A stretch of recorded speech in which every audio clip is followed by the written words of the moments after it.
Operation સિંદૂરના સન્માનમાં સિદ્ધપુરમાં તિરંગા યાત્રા યોજાઈ। ભારત માતા કી જયના નાદથી ગુંજી ઉઠ્યું સિદ્ધપુર। સિદ્ધપુર શહેરમાં કેબિનેટ મંત્રી શ્રી બળવંતસિંહ રાજપૂતે તિરંગા યાત્રાને ફ્લેગ ઓફ કરાવ્યો। તિરંગા યાત્રા આર્મીનું સન્માન છે તેમ કેબિનેટ મંત્રી શ્રી બળવંતસિંહ રાજપૂતનું કહેવું છે।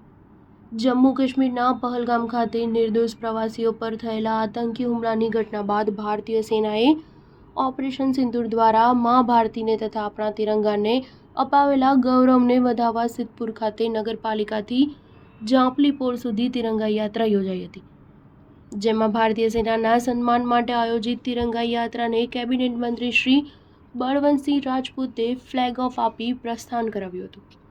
કેબિનેટ મંત્રી શ્રી બળવંતસિંહ રાજપૂતે જણાવ્યું કે ભારતીય સેનાએ ઓપરેશન સિંદૂર દ્વારા પાકિસ્તાનના ઘરમાં ઘૂસીને આતંકવાદીઓના ઠેકાણાનો નાશ કર્યો છે।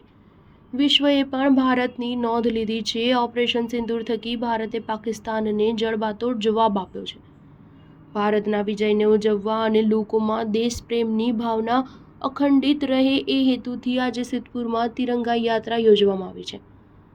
તિરંગા યાત્રામાં નગરપાલિકા ઉપપ્રમુખ સોનલબેન ઠાકર, એપીએમસી ચેરમેન વિષ્ણુભાઈ પટેલ, સંગઠનના શહેર પ્રમુખ કૌશલભાઈ જોશી, નગરપાલિકા ચેરમેન રશ્મિનભાઈ દવે, પદાધિકારીઓ, વિવિધ સામાજિક ધાર્મિક સંસ્થાઓ, પોલીસ જવાનો, હોમગાર્ડ્સ જવાનો, દરેક સમાજના અગ્રણીઓ, વ્યાપારીઓ અને શહેરીજનો જોડાયા। Star news 7 Siddhpur. આર્મી માટે સમગ્ર લોક ગૌરવ માત્ર ભારતની અને જ્યારે વિશ્વ કરી રહ્યું હોય ત્યારે એમના સમર્થનમાં સમગ્ર ભારતની અંદર ગૌરવ યાત્રા, તિરંગા યાત્રા, સમગ્ર સમાજના લોકો આમાં જોડાઈને આપણા લોકોએ જે એકતાના દર્શન કરાવ્યા છે અને માત્ર આતંકવાદીઓ સામે જ આપણું યુદ્ધ હતું।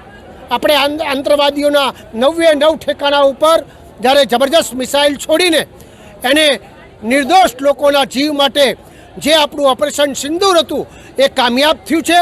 એના ભાગરૂપે આદરણીય પ્રધાનમંત્રી નરેન્દ્રભાઈ મોદીથી માંડીને ઠેઠ છેવાડાના માનવી એટલે 140 કરોડ લોક, સમગ્ર સમાજના લોક, હિન્દુ મુસ્લિમ તમામ પાર્ટીઓના લોકોએ જ્યારે આટલી એકતા બતાવી છે એ બદલ હું આભાર માનું છું અને આવનાર સમયમાં આપણે આવી જ એકતા સાથે આપણો દેશ આગળ વધે એ પ્રકારની આપ સૌને વિનંતી કરું છું।